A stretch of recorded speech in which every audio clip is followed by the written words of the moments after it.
මේ උතුම් ධර්මදේශනය ප්‍රඥා නාලිකාව තුළින් විකාශය කිරීමට ප්‍රචාරය කිරීමට ධර්මදානය සිදු කිරීම සඳහා රත්නපුර නවනගරයේ පදිංචි වෛද්‍ය ඉන්දික කරුණාරත්න මහතා, වෛද්‍ය ප්‍රින්සි පෙරේරා මහත්මිය, W සෝමාවති මාතාව විසින් මෙම ධර්මදානය සඳහා දායකත්වයේ දරා තිබෙනවා. උතුම් වූ ධර්මදාන වලින් ජනිත වන්නා වූ මහා පුණ්‍ය ශක්තියෙන් ධර්මය ශ්‍රවණය කරන අයට ධර්මාවබෝධය ලබා ගැනීම පිණිස මේ පින් හේතු වේවා. නැසී ගිය G ගිරෝනෝනා උපාසිකා මාතාවටත්, GMAS පෙරේරා පියාණන්ට සහ ජොස්ලින් රණවීර ඥාතිවරියටත් මේ පින් අනුමෝදන් වී සසර දුක් කෙලවර වේවා. දැනට පවතින වසංගත රෝගී තත්වයෙන් පීඩා විඳින ලෝවැසි ලක්වැසි සියලු දෙනාට නිදුක් නිරෝගී සුවපත් භාවය ලැබී චිරජීවනයේ සැලසේවා. දේශකයාණන් වහන්සේට නිදුක් නිරෝගී සුවපත් භාවය ලැබී චිරජීවනයේ සැලසේවා කියා බලාපොරොත්තු වෙනවා. එසේම වේවා කියා ආශිර්වාද කරනවා.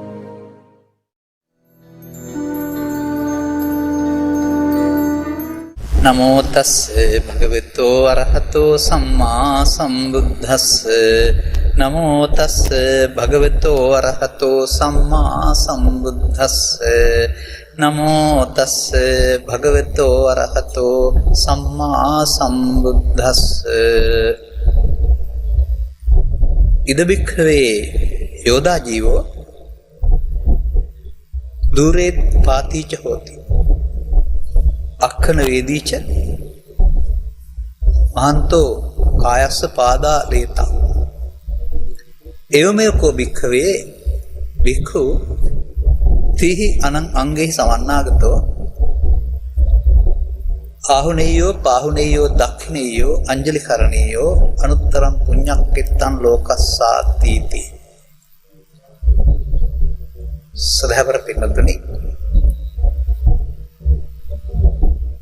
අංගුත්තර නිකායෙහි තික නිපාතයට අයිති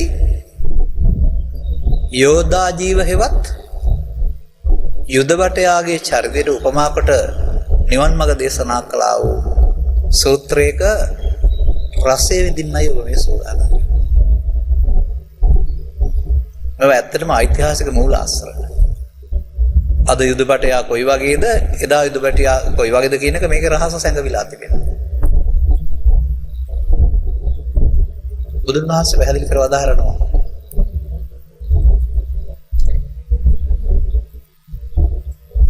මේ යුද භටයා ගාව මේ වගේ යුද භටයෙක් ඉන්නවන රජ කෙනෙකුට ඒ රජ්ජුරුවන් ආරක්ෂාවෙන් රජ්ජුරුවන්ගේම කොටසක් බවට පත් වෙනවා. ඒක ඒ රාජකීයත්වයට ගැළපෙන දෙයක් බවට පත් වෙනවායි කියලා ඒ රාජ්‍යත්වයට අවශ්‍ය සුදුසුකමක් වශයෙන් පෙන්නලා තිබෙනවා.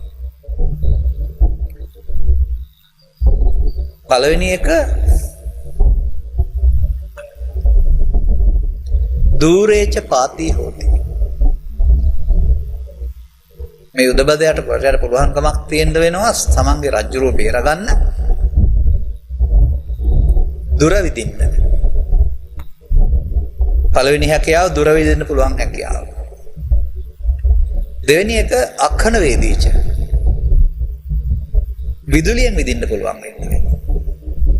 විදුලිය කොටලා නැති වෙලා යන්න පැල් කල්ප ගණන් යන්නේ නැහැ, මොහොතයි. මොහොතකින් අවශ්‍ය තීරණය ගන්න පුළුවන් තැනට සියුම් වෙන්න වෙනවා.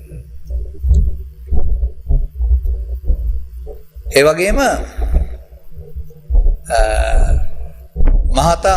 මහතෝ කායස්ස පාදාලීතා. මේ විරුද්ධවාදී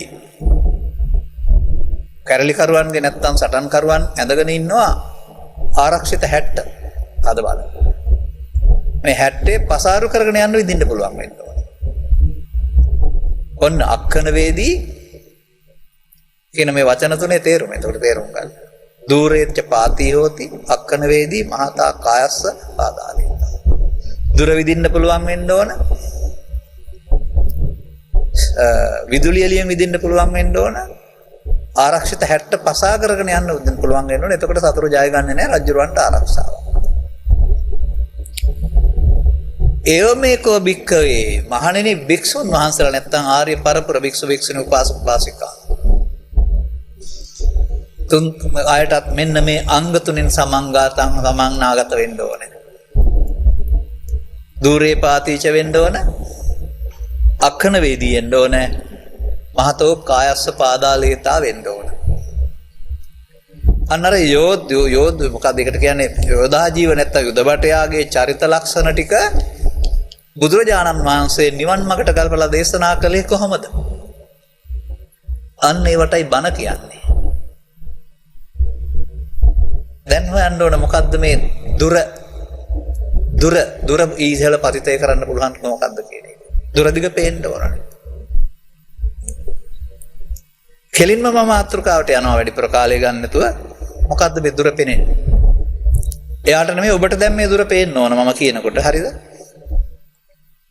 ඔබ මෞකසින් විහිවි ජීවිත ආසානේ මේ යන. එතකොට ඔබට තියෙන උපත් එකයි මරණ එකයි. නමුත් ඉපිද මැරියේ යලි ඉපිදේ නොතෙර සසර සාගරේ අතරතුරේ නොමැරි මැරේ දසදහස් වරේ. ඔබ ඒ ගීතය අහලා ඇත්තේ මට වඩා. මේ අතරතුරේ නොමැරි මැරීමක් තියෙනවා. නොමැරි කයෙන් වෙන් වෙලා නැහැ. නමුත් මැරීමක් තියෙනවා. සාමාන්‍යයෙන් ඔය දැඩි වේදනාවකින් රාත්‍රියේ ගත කරන පුද්ගලයන් සිතින් දහස්වර මැරෙනවා. ඉපදීපදී මැරෙනවායි කියලා. බුදුරජාණන් වහන්සේ වදාරනවා මිනිසාගේ ජීවිතය තුළ කන්දේසු ජායමානේසු ජීයමානේසු මීයමානේසු ස්කන්ධ නම් වූ සමූහය හටගන්න කල්හි දිරණ කල්හි මියන කල්හි ක්ෂණයක් ක්ෂණයක් පාසා ඔබද උපදින්නෙහිය දිරන්නෙහිය මැරෙන්නෙහිය අවුරුදු 80ක 60ක 100ක ජීවිතය තුළ ක්ෂණයක් පාසා උපතක් මරණයක් බුදුදහමේ පෙන්වනවා. අංගුත්තර නිකායේ ඒක නිපාතයට ගත්තොත් පෙන්වනවා මෙන්න මෙහෙම. නාහං වික්කවේ අඤ්ඤං ඒක ධම්මං සමනුස්සස්සාමි. මහණෙනි මම මගේ සර්වජිතා ඇසින්වත් දකින්නේ යං ඒවං ලහු පරිවත්තං යත ඉදං චිත්තං යාවංචිදං උපමාපි නසක්කෝති. හටගත් තරම් වේගයෙන් නැසෙන දෙයක් සිත තරම් ඒකට උපමාවක්වත් කරන්න බෑ. කයෙන් අවුරුදු 100ක් ජීවත් වුණාට සිතෙන් බුදුන් වහන්සේ වදාරන අසුරු ගසන සැනකට වඩා වේගයෙන් අපි ඉපදිලා නැතෙනවා කියන්නේ. අර පැත්ත බලලා මේ පැත්ත බලනකොට ඇහෙන් රූපයක් බලලා ශබ්දයට ඇහෙනකොට ශබ්දයෙන් ගන්ධයට යොමු වෙනකොට ඒ සිත් හටගෙන නැතිලා ඉවරයි. දැන් මම මේ කියන ඒවා පිළිගන්න ඕන මම කියන හින්දා හරි බුදුරජාණන් වහන්සේ වදාළ හින්දා හරි නෙමෙයි. ත්‍රිපිටකයේ තියෙන නිසා නෙමෙයි. ඔබ ළඟ තියෙනවා නම් ඇත්ත පිළිගන්න. හැම මිනිසෙකුටම ඇස කන නාසය දිව කය සිත කියලා දොරවල් හයක් තියෙනවා. ඇස් නම් දෙකයි කන් නම් දෙකයි නමුත් කතා කරන්නේ ඇස කන කියලායි. මේ දොරවල් හය අරන් ලෝකෙට ඇවිදින් ලෝකේ හඳුනා ගන්නවා ඇසෙන් රූප කනෙන් ශබ්ද නාසයෙන් ගඳ සුවඳ දිවෙන් රස කයෙන් පහස. පස් දොරට හම්බ වෙන්න ඉදිරියෙන් අරමුණක් ඕනෑමයි අරමුණේ උදව්වෙන් සිතුවිලි පහල කර ගන්නවා. ඕක තමයි පේනවා ඇහෙනවා කියන්නේ. මේවයින් යම් දේවල් අර මතක තියාගත්තන් පස්සේ පුඩා කාලේ පහු වෙනකොට බාහිර දේවල් ඕන නැහැ. කල්පනා කර ඉන්න පුළුවන් හීන බලන්න පුළුවන්. ඒ මනෝද්වාරයට පහළ වෙන්න බාහිර රූප ඕන නැහැ. ඉබේම සිතේ පහළ වෙනවා. එනම් සියලුම සත්වයා පංචද්වාරික සත්වෙක් සහ පංචද්වාරයේ ආශ්‍රයෙන් තමන් හදා ගන්නා පවට පිනට අදාළව මනෝද්වාරික සත්වෙක්. ඒක තම තමන්ට අදාළයි. ඒ වුණාට ඇසෙන් කනට කනෙන් නාසයට නාසයෙන් දිවට දිවෙන් කයට සිත මොහොතක් පාසා මාරු වෙනවා. කය නම් අවුරුදු 60ක් 70ක් 80ක් තියෙනවායි කියලා එක කෙනෙක් ඉන්නවා කියලා ගත්තත් කමක් නැහැ. සිතයයි කියනු ලැබේද විඥානයයි කියනු ලැබේද මනෝයයි කියනු ලැබේද? එකක් හටගෙන අනිකක්ම නැසෙයි. ඒවට තවත් එකක් හටගනි.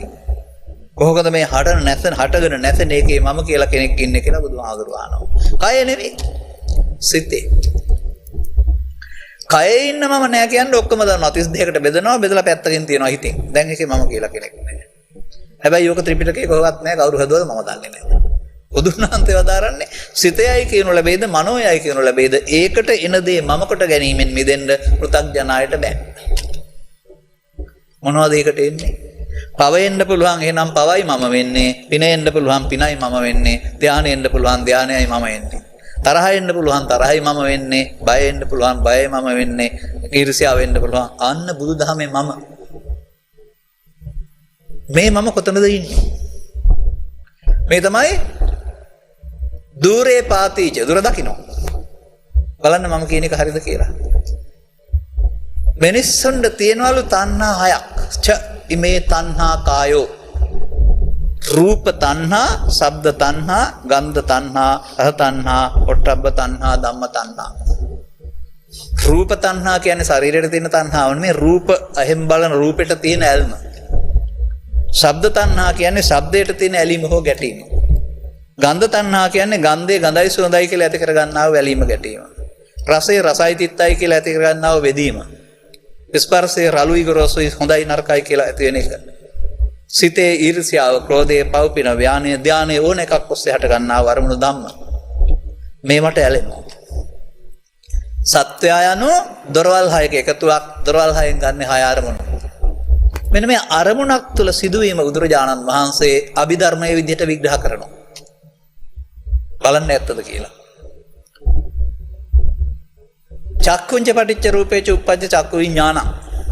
ඇසට ආලෝකයේ උදාවෙන් රූපයක් ගැටුනහම ඒ රූපය හඳුනන සිත පහළ වෙනවා. ඇසේ රූපය හඳුනන සිත පහළ වීමට කියනවා චක්කු විඥානය. රූපය ඉදිරියෙන් ඉන්න කෙනා නරක හතරෙක් නම් ඔබ දුක් වේදනා විඳිනවා. ඉදිරියෙන් ඉන්න කෙනා ඥාතියෙක් නම් ඔබ සැප වේදනා විඳිනවා. ඔබ මේ මොහොතේ විඳින්නේ ඔබේ ශරීරයේද අර හතුරාගේ රූපයේද?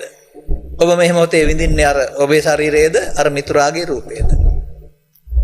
රූප වේදනා. රූපය විඳිනවා. එහෙනම් ඉදිරියෙන් දින පුද්ගලයා ආශ්‍රයෙන් ඒකේ සෙවණැල්ලක් ඇහි පහළ වෙනවා. ඒක තමයි රූප රූපය කියන්නේ. ඉදිරියෙන් තියෙන එක නෙමෙයි. ඒක Taman මින් පෙර හදාගත්ත පරිදි ඥාතියා, හිතවතා, හතුරා, මිතුරා නොදන්න කෙනා තව වචන වලින් ගන්න පුළුවන්. ද්‍රවිඩයා නැත්තම් සුද්දා කියලා. ඒ Taman හදාගත් එක විඳිනවා. අර ආරමුණට කියනවා රූපස්කන්ධය, විඳිනවට කියනවා වේදනාස්කන්ධය. මේ රූපයයි වේදනාවයි හඳුනනවට කියනවා සංඥාස්කන්ධය. වේදනාවත් සැප දුක් උපේක්ෂා වශයෙන්, රූපය හතුරා මිතුරා වශයෙන් හැඳිනීමට සංඥා කියනවා. රූපේ හතුරා නම් ඇතිවෙන්නා වූ තරහට, රූපේ මිතුරා නම් ඇතිවෙනවා ඇල්මට කියනවා සංඛාර. මෙන්න මේ සංඛාර වල තමයි අපි අර ඉස්සෙල්ලා කතා කරපු අපුඤ්ඤාවි සංඛාර, පුඤ්ඤාවි සංඛාර, ආනිජ්ජාවි සංඛාර කෙනෙකුට පහළ වෙන්නේ. දැන් එතකොට ඇහි අරමුණ තුල රූපය, රූප අරමුණ වේදනාවෙන් නිද සංඥාවෙන් හඳුනා සංකාරයෙන් බැඳී යම් ටිකක් කරලා තියෙනවා ශරණයකින්. මේ සිද්ධිය සියල්ල හොඳ පුවත්පත් වාර්තාකාරයෙක් අතුරුසුදු නැතුව සියල්ල වාර්තා කරනවා වගේ රූපයෙන් උන දේ, වේදනාවෙන් උන දේ, සංඥාවෙන් උන දේ, සංකාරයෙන් උන දේ දැන ගන්නවට කියනවා විශේෂයෙන් දැන ගැනීමවත් විඥානය. එහෙනම් ඔබට ඇස තුල රූප, වේදනා, සංඥා, සංකාර පහක් පහළ වෙනවා. කන තුල ශබ්දේ නිසා රූප, වේදනා, සංඥා, සංකාර පහක් පහළ වෙනවා. නාසය තුල ගන්ධය නිසා රූප, වේදනා, සංඥා, සංකාර පහක් පහළ වෙනවා. දිව තුල රසය නිසා රූප, වේදනා, සංඥා, සංකාර පහක් පහළ වෙනවා. මනෝද්වාරය තුල මනෝ අරමුණ නිසා රූප, වේදනා, සංඥා, සංකාර පහක් පහළ වෙනවා. සංයුත්ත නිකායේ සත්තට්ඨාන කුසල සූත්‍රයේ බුදුරජාණන් වහන්සේ දොරවල් හයෙන් රූප හයයි, වේදනා හයයි, සංඥා හයයි, සංකාර හයයි, විඥාන හයයි පහළ වෙනවා කියලා දේශනා කරලා තිබෙනවා. ඔක්කොටම හරි ඒක. ඔහොම පංචස්කන්ධය ඉගෙන ගත්තේ නෑ අර සාමාන්‍ය පින්දහම් කරන බෞද්ධයෝ. ඔවුන්ට කපු මහත්තයා හරි වෙද මහත්තයා හරි පංචස්කන්ධය කියන ශරීරය කියලා දුන්නා. ඒගොල්ලෝ හිතන් ඉන්නවා බුදුහාමුදුරුවෝ පංචස්කන්ධයක ශරීරයට කියලා. බුදුරජාණන් වහන්සේ වදාරනවා අරමුණෙන් අරමුණට ස්කන්ධ හටගෙන නැතෙනවා. අන්න කන්දේසු ජායමානේසු ජීයමානේසු මීයමානේසු. තියන්න බෑ. හට ගන්නවා, අවශ්‍ය කර්තව්‍ය කරනවා, නැතෙනවා. දැන් අන්න අභිධර්මයේ බුදුදහමේ කනවා, බොනවා, යනවා, එනවා, අම්මා තාත්තා මේ වචනින් කතා කරන එක සම්මත ධර්මය. නමුත් කෑවත් බීවත් රූප ශබ්ද ගන්ධ රස මොනවා කළත් මොකද කරන්නේ? රූප, වේදනා, සංඥා, සංකාර පහක් හටගෙන නැතන එක. එහෙනම් ඒකට කියනවා ස්කන්ධ පංචකයාගේ ඉපදීම නැසීම. මෙන්න මේක තුල තමයි නිවන් මඟ තියෙන්නේ. ඕක නැතුව මොනවා කරුවත් නිවන් මඟට යන්න බෑ. අන්දයත් ත්‍රිපිටකයේ පංච උපාදානස්කන්ධයෙන් මිදීමට තමයි ත්‍රිලක්ෂණයේ චතුස්සත්‍ය පටිච්චසම්පාදයේ කර්මක් කිරීමේ කර්මයේ මරණ සතිය බොජ්ජංග ඔක්කොම දේශනා කරලා තියෙනවා. ඔය පංචස්කන්ධයයි වරද්දගෙන පංච උපාදානස්කන්ධයේ බවට පත් කරගන්නේ. අන්නේ වැරද්ද බුදුහාමුදුරුවෝ පහළ වුණු සමාජයේ ඕනෑම జగතෙක් බෞද්ධෙක් වේවා, අන්‍ය ආගමිකෙක් වේවා, උගතෙක් වේවා, නුගතෙක් වේවා මේ වරදට අහු වෙනවා. ඒක තමයි සංසාරයට අහු වෙනවා කියන්නේ. දැන් මේ රූප වේදනා සංඥා සංකාර පහට එනදී හටගත්ත ගමන් නැතෙනවා. නවත්තන්න කාටවත් බෑ. නමුත් මේක කෙරෙහි අපි ඇලුනොත් නැත්නම් ගැටුනොත් ඇලෙනවට කියනවා ලෝභ, ගැටෙනවට කියනවා දෝෂ. ඒ ඇලීමේදී ඇලීමට මුලා වීමට ලෝභ මොහ කියනවා, ගැටීමට මුලා වීමට ද්වේෂ මොහ කියනවා. ඒ ස්කන්ධ පංචකේ ලෝභ මොහ වශයෙන් ගන්නව නැත්නම් ද්වේෂ මොහ වශයෙන් ගන්නවා. එතකොට ස්කන්ධ පංචකයට එන දේ රූපේ මම රූපේ, රූපය තුල මායත මූත රූපය. වේදනාව මම වේදනාවය, වේදනාව තුල මාතුල ඇත, මාතුල වේදනාවය. ඒ හැඟීම බුදුන් වහන්සේ මම කොට ගන්නවායි කියලා පෙන්නනවා. අන්න එතකොට එහෙමනම් අපට මේ රූප වේදනා සංඥා සංකාර පහ තමයි පවේදී පහළ වෙන්නේ. මේ රූප වේදනා සංඥා සංකාර පහ තමයි පිනේදී පහළ වෙන්නේ. මේ රූප වේදනා සංඥා සංකාර පහ තමයි ධානයේ පහළ වෙන්නේ. අන්න එතකොට ඒක මම කොට ගත්තාම පංච උපාදානස්කන්ධයේ පව. ඒක මම කොට ගත්තාම පංච උපාදානස්කන්ධයේ පින. ඒක මම කොට ගත්තාම පංච උපාදානස්කන්ධයේ ධානයේ දැන් සංකිට වෙන පංච උපාදානස්කන්ධ දුක්ඛ පෞකාරය හරි පින්කාරය හරි ධානලාභිය හරි බින්දලා තියෙනවද බුදුහාමුදුරුව අදාළ දුකෙන්? සංකිට වෙන පංච උපාදානස්කන්ධ දුක්ඛාන. එනිසා ඔබ කතා කරන බඩගිනියන එක නෙමෙයි බුදුසාමයේ ආර්ය සත්‍ය දුක්ඛය. අරක තියාගන්න. බුදුසාමයේ දුක්ඛය තමයි ක්ලේශ පරිදාහය. ඊර්ෂ්‍යාවෙන්, ලෝභයෙන්, ක්‍රෝධයෙන්, වෛරයෙන් දැවෙන එකට බුදුදහමේ දුක් කියන්නේ. ඔය හැදෙන්නේ කොහොමද? අන්න අර අරමුණකට යමක් ආපුවම ඒකට කියනවා ඒතං කියලා. ඒතං කියන්නේ එය රූපය, ශබ්දය, ගන්ධය, රසය, පොට්ටබ්බය, භව, පින, ධානය ඕන දෙයක් ඒතං. ඒ හොඳයි සැපයි සාන්තයි කියලා නවත්ත ගන්න උත්සාහ කරපුවම අන්න ඒකට ඇලෙනවට ගැටෙනවා කියනවා ඒතං මම. එය මගේ. මගේ වුණාම ඒක මම මගේ වෙනවා. ඒතෝ අහං අස්මි. මම මගේ. ඒසෝ මේ අත්තා. ඒ මගේ ආත්මය. දැන් බුදුදහමේ මගේ ආත්මය කියන ශරීරයට නෙමෙයි. මේ මොහොතට ආපු අරමුණ තුල තියෙනා වූ මේ ඇල්ම ගැටීමට කියනවා ඒතං මම ඒතෝ අස්මින් ඒසෝ මේ අත්තා. දැන් පංචස්කන්ධය මගේ ආත්මවට හෙවත් නිත්‍ය සුඛ ආත්ම කොට ගත්තා. දැන් පංච උපාදානස්කන්ධය. දැන් ඕක නැසෙන්නේ නැහැ හේතු ඉතුරු නොවි. මේ සමාජයේ තේරුම් ගන්න ඕන කෘතඥයා පව් කරන්නේ පංච උපාදානස්කන්ධයෙන්, පින් කරන්නේ පංච උපාදානස්කන්ධයෙන්, ධ්‍යාන වඩන්නේ පංච උපාදානස්කන්ධයෙන්. මේ කවුරුත් පංච උපාදානස්කන්ධයෙන් මිදිලා නැහැ. බුදුබණ පංච උපාදානස්කන්ධයෙන් මිදෙන්න පුළුවන් දහම. එනම් පව්කාරය පංච උපාදානස්කන්ධය තේරුම් ගත්තාම පවෙන්න ඔහුට මිදෙන්න පුළුවන්. පින්කාරය පංච උපාදානස්කන්ධය තේරුම් ගත්තාම ඒකෙන් ඔහුට මිදෙන්න පුළුවන්. ධ්‍යානලාභය පංච උපාදානස්කන්ධයෙන් මිදෙන්න පුළුවන්. තේරුම් ගත්තාම ඔහුටත් ඒකෙන් මිදෙන්න පුළුවන්. අන්න ඒකයි මේක ඇත්ත. ඒක තමයි එදා හිටපු හුරු තක්කඩි ඕන කෙනෙකුටත් බණ තේරිලා ධර්ම මාර්ගයේ ගියයි කියලා කියන්නේ. ඒ අභිධර්මය. දැන් එතකොට ඔන්න අපිව ගැඹුරු දර්ශනයකට පාත්‍රය කළා. ඒකයි দূරේ පාතිච්ච කියන්නේ. ඒ වගේ මේක ඊතලේ හරියටම හතුරට වදින්න යවන්න ඕනනේ. අහක ගිහින් බෑනේ. මේ ඊතලේ යමු වෙන්නේ ස්කන්ධ පංචකේ නැමැති ඒකකයට. ඒකයි දුර විදින්න පුළුවන් ඕන කියන එක. දැන් අන්න සංසාරයේදී මේ ස්කන්ධ පංචකයේ මගේ ආත්ම කොට අරගෙන අපි භවෙන් භවයට සතරෙන් සතරට පංච උපාදානස්කන්ධ පරිහරණය කරමින් යනවා. උපාදානේ බයන් දිස්සා ජාති වර්ග සම්භවය. බුදුහාමුදුරුවෝ පහර වෙලා උපාදානෙ මෙතන හැටි කියලා දුන්නා. අපි ඒක දන්නේ නැත්නම් අපි උපාදානයේ තුල පව් කරයි. උපාදානයේ තුල පින් කරයි. උපාදානයේ තුල ධානය වඩයි. උපාදානෙන් මෙතන මාර්ගය අපට නැහැ. ධම්මපදයේ තියෙන ලස්සන ගාථා දෙකක්. යතාපි නාම ජච්ඡන්தோ නරෝ අපරිනායකෝ. උපතින් මැස් දෙක පේන්නේ නැති පුද්ගලයාට පාර පෙන්නන්න කෙනෙක් නැත්නම් දවසක පාරේ තව දවසක කැලේයි කියලා. ඒකදා යති මග්ගේන කුම් මග්ගේන යති ඒකදා. උපමාවක්. ඒ පාර පෙන්නන්න කෙනෙක් නැති ඉන්නනේ. සංසාරේ සරම්බාලෝ. අන්න ඒ වගේ සසරේ සැරිසරන පුතග්ජනයවත් බාලයා තතෝ අපරිනායකෝ හරි මග පෙන්නන්න කෙනෙක් නැති විට කරෝකී ඒකදා පුඤ්ඤං අපුඤ්ඤං පිච ඒකදා නිවන් මඟ පෙන්වන්න කෙනෙක් නැතුවම කාලයකට පින් කරනවා කාලයක පව් කරනවා කියලා කියන්නේ බාලයෝ නෙමෙයි. මමද වදාරන්නේ බුදුරජාණන් වහන්සේ නෙමෙයි.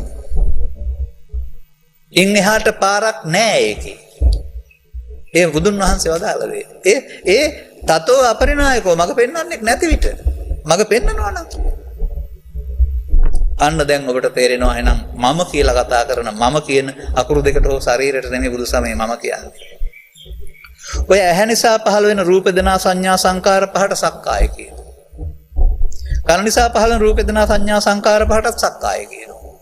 නාසය නිසා පහළ වෙන රූප වේදනා සංඥා සංකාර පහටත් සක්කාය කියනවා. එහෙනම් අපිට සක්කාය හයක් පහළ වෙනවා දොරවල් හය.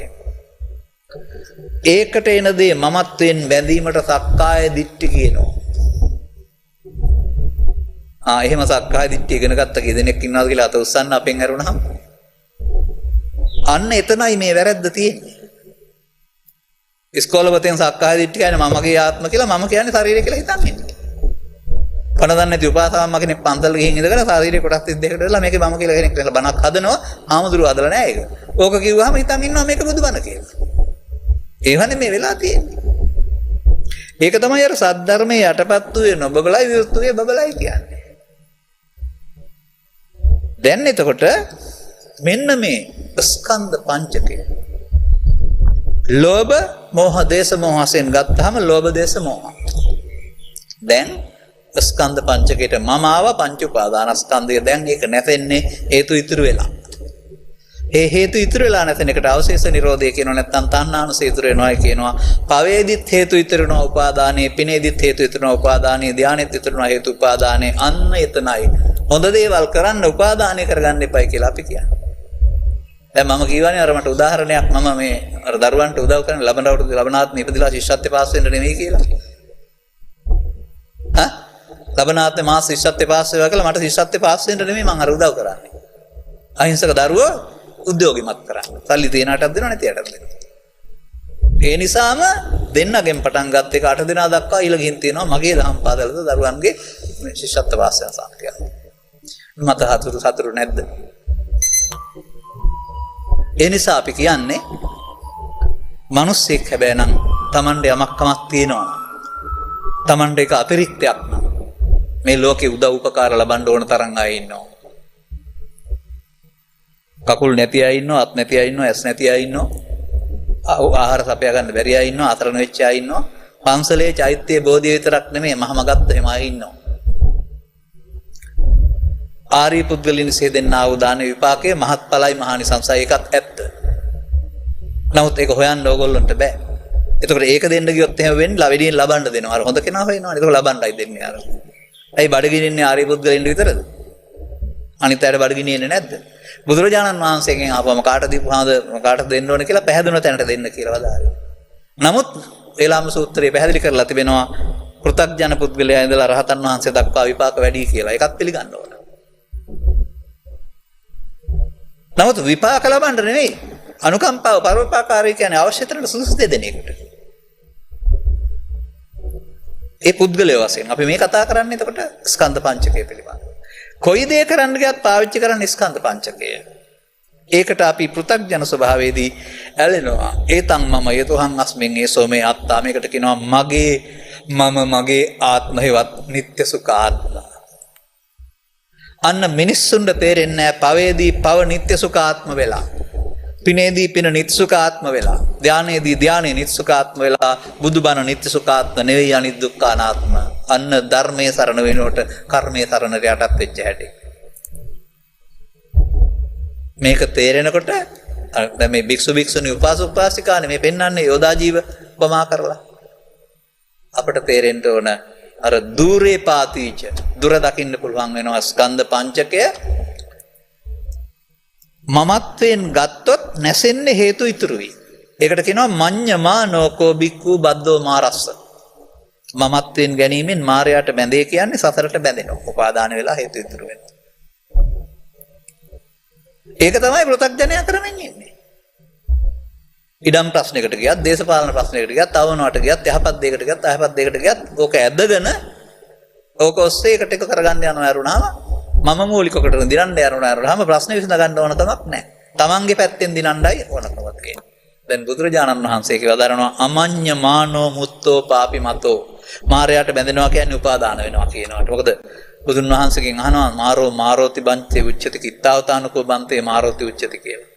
ස්වාමීනි මාරයා කියලා කියන කොපුනින්ද මාරයා කියන්නේ? රාදේ යම් කෙනෙක් ගාව පංච උපාදානස්කන්ධය තියෙනවා මායя ඉන්නවා. ඉතින් ඔය අර උපාදාන වෙනවටනේ මා වද්දෝ මාරස්ස කියන්නේ. මමත්වෙන් ගත්තොත් උපාදාන වෙනවා. එහෙනම් සසර ඇවිදින්න හේතුවක් ඉතුරු වෙනවා. වද්දෝ මාරස්ස. ඒක ගත්තේ නැත්නම් ස්කන්ධ පංචකේ උපාදාන නොවි අවසන් වෙනවා. අන්න ඒක තේරෙනවට කියනවා දුරේ පාතිච හෝති. දුර පෙනෙනවා. බණ තේරෙන භික්ෂුවට හෝ භික්ෂුණියට හෝ උපාසකයාට උපාසිකාවට. දුරේ පාතිච හෝති. ඔන්න කාරණාව. අපි අතින් සිදුවෙන වරදක් මේ බුදුන් වහන්සේ වදාළ ප්‍රමාදය ඉස්කෝලේ ගේට්ටුව වහන්න ඇසුවට පස්සේ යන එක නෙවෙයි. කාර්යාලයේ රතු ඉර ගැහුවට පස්සේ යන එක නෙවෙයි. ස්කන්ධ පංචකයට එන දේ ලෝභ දේශ මොහ වශයෙන් අරගෙන විඳ අනාගත ඵලයක් උපදින්න හේතු ඉතුරු කොට අවසන් කිරීම ප්‍රමාදයයි. පමාදෝ මච්චුනෝ පදං. මේ ප්‍රමාද මොහතම අප්‍රමාද බවට පත් කරගන්න අවශ්‍යයි. අන්න ආර්ය පුද්ගලින්ට තේරෙන දේ ඒක තමයි දුරේ පාතිච හෝති. මේ භික්ෂුන් වහන්සේලා හෝ අනිත් අය මේ ආහුනීය පාහුනීය දක්ෂිනීය ගුණයන්ට අයිති වෙන්න ඕන නම් මේක පේන්න ඕන. ඇයි මම අපට ඒක පේන්නේ නැත්තේ? පේන්නේ නැත්තේ ගමේ වෙද මහත්තයා හරි කපු මහත්තයා හරි පංචස්කන්ධය කියන්නේ කාය කියලා ඉගෙනනවා. ඉතින් අපි හිතන් ඉන්නවා බුදුහාඳුරෝ පංචස්කන්ධය කිව්වේ කායට කියලා. තව අභිධර්ම විසරදයක් ලෑත් වෙලා ශාරීරික 28කට බෙදලා කොටස් වලට පඨවි ආපෝ තේජෝ අතර මහා භූත ඊටර ටික උපාදාය රූප කියලා අරගෙන ඊට පස්සේ ස්කන්ධ පංචකයේ රූප කියන්නේ පඨවි ආපෝ තේජෝ වායු මේ නාම කියන්නේ වේදනා සංඥා සංකාර හතර කියලා පොත්වල ලියලා තියෙනවා. අපි ඉගෙනගෙන ඉන්නවා ඇද්ද කැරගෙන කට අරගෙන. රූප පඨවි ආපෝ තේජෝ වායෝ නම් අපි සහ තිරිසන් සත්තු ඇරුණාම පෙරේතයෝ භූතයෝ දෙවියෝ ඉන්න බෑ. ඇයි? මෞකසකින් බිහි වෙන්නේ පඨවි ආපෝ තේජෝ වලින් හදන ඝනකයකින්. ඕපපාතික කිසිදු සත්‍යයක මෞකසකින් බිහි වෙන්නේ නැහැ. ඒ කියන්නේ පඨවි ආපෝ තේජෝ වායු වලට අයිති කයක් වොන්ට නැහැ. එහෙනම් අපාය ස්කන්ධ හතරයිද තියෙන්නේ? දිව්‍ය ලෝක ස්කන්ධ හතරයිද තියෙන්නේ? එහෙනම් බ්‍රහ්ම ලෝක ස්කන්ධ හතරද තියෙන්නේ? නෑ. බුදුන් වහන්සේ ගිලාන සූත්‍රයේ ආධාරයෙන් කියනවා බඹලොවත් සක්කාය තියෙනවා. සක්කාය කියන්නේ පංච උපාදානස්කන්ධේ නේද? එහෙනම් ඒකෙත් රූප තියෙන්න වෙනවා. ඒ රූප කියන්නේ අපට ඇහැට පේන රූපද? නෑ. ඔහුගේ රූපේ බවට පත් වෙන්නේ රූපී ධානය, අරූපී ධානය. දිව්‍ය ලෝකේ රූපේ බවට පත් වෙන්නේ පින. අපායේ පව අපිට රූප ශබ්ද ගන්ධ රස ඔක්කොම. කාම ලෝකෙත් ඒක බාහිරින් නැති වුණාට මනෝද්වාරයෙන් මේ පහම තියෙනවා. අන්න එහෙම තේරුම් ගන්න ඕනේ. ඒ නිසා පංචස්කන්ධේ වර්ධනය ඕගොල්ලන්ට විතරක් නෙවෙයි. අර සත්තට්ඨාන කුසල සූත්‍රයේ කියවලා තේරුම් ගත්තේ නැති ඕන කෙනෙකුට මේ පාලි පොතේම සිංහලට පරිවර්තනය කරපු එකේ තියෙනවා මේක මෙහෙම. මේ වැරදි එක තියෙනවා. ඒ නිසා ඒක බුදුහාමුදුරුවෝ අදාළ එක කියලා පිළිගන්න කියලා නෑනේ. අපි ළඟ වෙන්න පුළුවන් මොකද්ද කියලා හොයලා බලන්න. මා පිටක සම්පදානයන කියලා නේ තියෙන්නේ. පිටක තිබුණාට පිළිගන්න කියලා නෙමෙයිනේ. ධර්ම විනයට ගැළපේ නම් පිළිගන්න. ඒ නිසා උපාදානය වෙන්නේ ජීවිතේට එක සැරයක් නෙවෙයිනේ. අරමුණ උපාදානය වෙන්නේ. අරමුණට එන දෙයටනේ. එහෙනම් රූප රූපේ, ශබ්ද රූපේ, ගන්ධ රූපේ, රස රූපේ සියල්ල රූප අරමුණු. ස්කන්ධ පංචකයේ නාම එතකොට. නාමයේ තියෙන රූප මේවා නාම රූප කියන්නේ. නාම වෙනයි රූප වෙනයි කියලා දෙකට කැඩුවට හරියන්නේ නැහැ. අන්න මේක තේරෙනකොට තමයි දුරේ පාතිච. අපේ යාට දුරේ පාතිච නෑ මේකනේ කාරණා. අපි උපැන්න සාතකෙන් බෞද්ධ. පුංචි කාලේ ධම්මන්තර ඩංගච්ඡාම කියලා තියෙනවා. ඉතින් අපි බෞද්ධ කියලා හිතන් ඉන්නවා. මම පසුගිය පොයේ දවසේ සෝමාවති බුදුමේ ඉඳලා සජීවී වණක් දේශනා කළා. මේක මම පැහැදිලිව කිව්වා සෝවාන් වෙනවා කියන්නේ අනිත්‍ය තේරෙනවට අනිත්‍ය තේරෙන්නේ නැත්නම් ඔක්කොම පෘථග්ජන. බුදුන් වහන්සේ වදාළ පරිදි ඔබ දන්නේ එක නෙමෙයි. ඒක ත්‍රිපිටකයේ තියෙන දේ මම කියන්නේ. එහෙනම් බුදුදහමේ අනිත්‍ය වැටහෙනකොටම කෙනෙක් සෝවාන්. හැබැයි බුදුදහමේ අනිත්‍ය ඕගොල්ලෝ දන්න අනිත්‍ය නෙවෙයි. තේරෙන තුරු බනහන්. ඒක කෙස් වල අනිත්‍ය නෙමෙයි, ලොම් වල අනිත්‍ය නෙමෙයි, මල් වල අනිත්‍ය නෙමෙයි, වතු පිටි වල අනිත්‍ය නෙමෙයි, ඉඩ කඩන් වල අනිත්‍ය නෙමෙයි. ඒක සබ්බේ සංඛාරා අනිච්චාති. ඒක කොහෙද තියෙන්නේ කියලා හොයාගන්න. මේ කරුණ වැටහෙනවට තමයි කියන්නේ මොකද්ද? දුරේ පාතිච. දැන් ඊට පස්සේ අකන වෙදි වෙන්නත් උන නිකම් බෑ. බලන්න හරි ලස්සන උපමාවක් නේ තියෙන්නේ. රාත්‍රියේ අඳුරේ ඉන්නේ. දැන් ඉතින් සතුරු කඳුරු එහා පැත්තේ තියෙනවා. ඒ ආලෝකේ නේ ආලෝකේ ඉන්න බෑ අහු වෙනවා, පේනවනේ, විදිනවනේ. මොකද කරන්නේ? දක්ෂ යුද බටයා. විදුලිය එළිය වැටෙනකොට ඉලක්ක අරන් විදින්න ඕන හරියටම ඉලක්කෙට. අන්න ඒ වගේ අපිට මේ ෂණයක ඉලක්කයක් මේකේ තියෙන්නේ. අරමුණ හටගෙන නැතෙනවා. ඊළඟ අරමුණ හටගෙන නැතෙනවා. ඊළඟ අරමුණ හටගෙන නැතෙනවා. අරමුණෙන් අරමුණට කිසිවක් යන්නේ නැහැ. අර හේතු ඉතුරු නිසා නැවත හට ගන්නවා. ඇරුණාම යන ආත්මයක් මේ ජීවිතේ නැහැ. මව කුසේ සිට මරණය දක්වාත් යන කෙනෙක් නැහැ. කයින් යනවා අපේ උනට සිතින් මොහොතක් පාසා වෙනස් වෙනවා. නමුත් අර පව් හේතු පින් හේතු තියෙන නිසා සතර බන්ධනයකින් පැවැත්මක් තියෙනවා. දැන් එහෙනම් සංකිට්ඨේන පංච උපාදානස්කන්ධා දුක්ඛ උපාදානස්කන්ධය තේරෙන්නේ නැතුව තේරෙනවද දුක? උපාදානස්කන්ධය හැදෙන හැටි පංචස්කන්ධය ආශ්‍රයෙන් තේරුම් ගන්න නැත්නම් මේ සමාජයේ වැරදි විදිහට නම් පංචස්කන්ධය පාවිච්චි කරන්නේ කාටද චතුස්සත්‍ය අවබෝධ වෙන්නේ මට කියන්න. උපාදානය දුකයි කියන්නේ මොකද්ද? අරමුණට එනවා අරමුණට ඇවිදින් ඒකට කියනවා පස්සපච්චය වේදනා කියලා. ස්පර්ශ වුණාම විඳිනවා. විඳින එකට ඇලෙනවට කියනවා වේදනාපච්චය තණ්හා. තණ්හාවේ දැඩිව ගන්නවට කියනවා උපාදාන. උපාදාන වෙලා හේතු ඉතුරු වෙනවට කියනවා භව. මේ තණ්හා උපාදාන භව වෙන්නේ අරමුණ තුල. ජීවිතය තුල නෙමෙයි. ජීවිතේට එක සැරයක් නෙමෙයි මේක. අපේ පටිච්චසම්පාදය ගැන මම වචනයක් කියන්නම්. අපේ පටිච්චසම්පාදයේ ආත්මයක් තියෙනවා කියලා පෙන්වන්න හදපු එකක්. ඒ ඉස්සර ජීවිතයේ අවිද්‍යාපච්චය සංඛාරා විඥාන නාම සලආයතන පස් වේදනා. මේ ජීවිතේ යා යන්න ඕනේ ඊළඟ ජීවිතේ ජාති ජරා මරණ. තියාගන්න. පටිච්ච කියන්නේ ගැටෙනවට, සං කියන්නේ එක්වර උපාද කියන්නේ හට ගන්නවට. ඇහැ තුල අරමුණ තුල පටිච්චසමුපාදයක් තියෙනවා. කන තුල අරමුණ තුල පටිච්චසමුපාදයක් තියෙනවා. ඒක ඔබට තියෙන අනුලෝම බුදුබණ තේරුණාම ඒක පැටලෝම කරගන්න පුළුවන්. එතනමයි Nirodha දකින්න තියෙන්නේ. අන්න අරමුණක් තුල මේ වැරද්ද අපි කරමින් සසරට බැඳෙනවා. ඒක තමයි මමත් අර තණ්හා උපාදාන භව වීමට තමයි මමත්යෙන් ගන්නවා කියන්නේ. ඒකට හේතු ඉතුරු වීමට තමයි අර පව් රැස් වෙනවා, පින් රැස් වෙනවා, ධානය කල් රැස් වෙනවා නැත්නම් තණ්හා අනුසය කියන්නේ. අන්න මේක තේරෙනකොට මොකද්ද වෙන්නේ?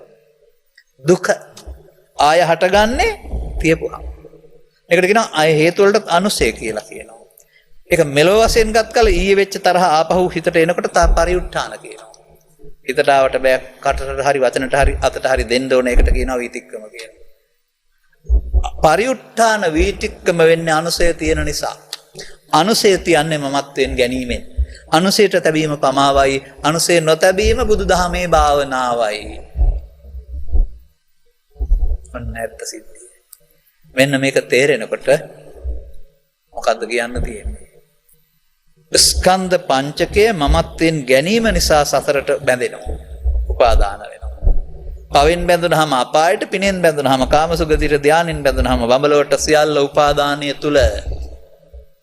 එහෙනම් උපාදානීය තුල උපාදානෙන් මිදීමක් තියනවද? වෘථග්ජනයට උපාදාන මිදීමක් කවදාවත් නැහැ. ඒකයි අපිට කියන්න ඕන. මෙතනින් එහා පැත්තට ගියාම වෙනත් ආගම් වල ඉපදිලා ඔය කියන හොඳ නරකට කර ඉඳීවි. නමුත් මේ ස්කන්ධ පංචකය අනාත්මය නම් වූ සුපිරි දහම බුදුවරු විතරයි ලෝකෙට හෙළි කරන්නේ. ඒකත් ටික කාලයයි ලෝකෙ තියෙන්නේ. අවුරුදු 1000ක් විතර තියෙන්නේ ඇති ලංකාව දක්වා. ඊට පස්සේ ඉවර වුණා. ඒවා අද විවාද කරමින් බුදු සාසනය කියලා එකක් අරන් යනවා. ඒක බුදු සාසන ප්‍රතිරූපය. හැබැයි ධර්මයේ පොත් ටික රැකලා තිබුණා. ඒක විශාල වටිනා දෙයක්. ඒ අවශ්‍ය කාලයට අවශ්‍ය පින්වතුන්ට හොයාගන්න මතු කරගන්න. ඔබයින් කෙනෙක් නම් ඔබට ඒක තේරෙවි. මම හිතන්නේ ඔබ බුද්ධ ජාන්තියේ තේරුම කියන්නේ ඒකයි කියලා. එහෙනම් ඔබට මේ සූත්‍රය ඔබටත් හරියනවා. ඔබ අක්ෂණ වේදියෙක් වෙන්න වෙනවා. දුරේ පාතිච වෙන්න වෙනවා. ෂණයකින් විඳින්න පුළුවන්කමක් තියෙනවා. ස්කන්ධ පංචක ඉලක්කකට ගන්න වෙනවා. ඒකේ මොකද අපි කතා කළේ? රූප වේදනා සංඥා සංකාර කියන පහ මගේ ආත්මකට ගැනීම අක්ෂණ වේදී නෙමෙයි. දුරේ පාති නෙමෙයි. ඒක මමත්වෙන් නොගන්නවට තමයි දුරේ පාතිච කියලා කියන්නේ. අන්න බණ තේරුණාම ලෝභය, දේශය, මෝහය, ඊර්ෂ්‍යාව, ක්‍රෝධය කොයි දේ ආවත් වහා සංසිඳවන්න ඕනේ. ඔබට තරහක් ආවම සංසිඳවනවද? රැලි වෙනකන් කල්පනා කරගෙන ඉන්නවා. බයක් ආවම සංසිඳවනවද? වහා කල්පනා කරගෙන. ඒකෙන් කියන්නේ ඒක පැහැවෙනවා, මෝරනවා හිත ඇතුලේ. වහාම ඉවර කරන්න ඕනේ. ඊළඟ අරමුණට අන්න ඒක තමයි පුරුදු කරන්න ඕනේ කියලා කියන්නේ. පවත්තන්න ගියොත් වැඩෙනවා, වහාම ඉවර කරන්න ඕනේ. අර පවත්තනවාට කියනවා නිස්සුකාත්මකට බලනවා කියන්නේ. පවත්තන්න නැතුව ඉවර කරනවට කියනවා අනිත්‍ය කියලා. ඒ අනිත්‍ය තියෙන්නේ අරමුණ අල්ලා නොගැනීමෙන් සිදුවන අවසන් වීම තුල ඇරුණාම කෙස්වල නෙමෙයි, ලොම්වල නෙමෙයි, මල්වල නෙමෙයි, නියවල නෙමෙයි, දත්වල නෙමෙයි, ඉඩකඩම් වල නෙමෙයි, ගෙවල් වල නෙමෙයි. බාහිර වස්තු වල කොහෙවත් ඒක නැහැ. එවිට තමයි බුදුන් වහන්සේ ලෝකෙට එලි කරලා තියෙන්නේ අනිත්‍යයි නිට්ටයයි විතරයි කියලා කියන්නේ. පෘථග්ජනයින්ගේ පැත්ත නිට්ටය, බුදුන් හල කර පැත්ත අනිත්‍ය. එහෙනම් අපිට අනිත්‍ය සරණ යන්න ඕන දුකින් මිදෙන්න. අපේ පැත්තෙන් හරියන්නේ නැහැ. එහෙනම් දුක පංච උපාදානස්කන්ධයේ පහළ වීම. හේතුව අර ඉස්කෝලේ පතෙන් දුක හේතුව පාඩම් කරගත්තේ මට ඕන නැහැ. මාත් එක පාඩම් කරන්න තුන් සැරයක් යනවා. ස්කන්ධ පංචකයේ පහළ වෙනකොට තණ්හා උපාදාන අවසන් වෙනවා. අන්න දුකට හේතුව අර තණ්හා උපාදාන. ඒ නිසා තමයි අනුසය ඉතුරු වෙන්නේ. දුකට හේතුව තණ්හා. ඒ තණ්හාව ඊතර නැති කරන්න ඕන. පස්සේ නෙවෙයි. ඒ තණ්හාව නැති කිරීමෙන් ලබන සපත නිර්වාණය. රූපේදී නම් රූප තණ්හාව, ශබ්දේදී නම් ශබ්ද තණ්හාව, නම් ගන්ධේදී නම් ගන්ධ තණ්හාව, රසේදී නම් රස තණ්හාව, පොට්ටබ්බේදී නම් පොට්ටබ්බ තණ්හාව, ලෝභ දේශ මොහවලදී නැත්නම් ධානවලදී නම් ධාන තණ්හාව. අර ධම්ම කියලා කියන්නේ ලෞකික ධානවල රූපාවචර අරූපාවචර. අපට ඒවනේ අපිට තියෙන එක බලා ගන්න. ඒ බුදුන් වහන්සේලා දේශනා කරලා දාන්නේ අපිට විතරක් නෙමෙයි මේ තණ්හාලාභීන් කාම ලෝකේ, රූප ලෝකේ, අරූප ලෝකේ ඔක්කොටම යන්න ලස්සලා හිටියේ. හැමෝම තණ්හාව තුළ හිටියේ. ඒ තණ්හාව Tamanට තියෙන තණ්හාව. කොහොමද නැති වෙන්නේ?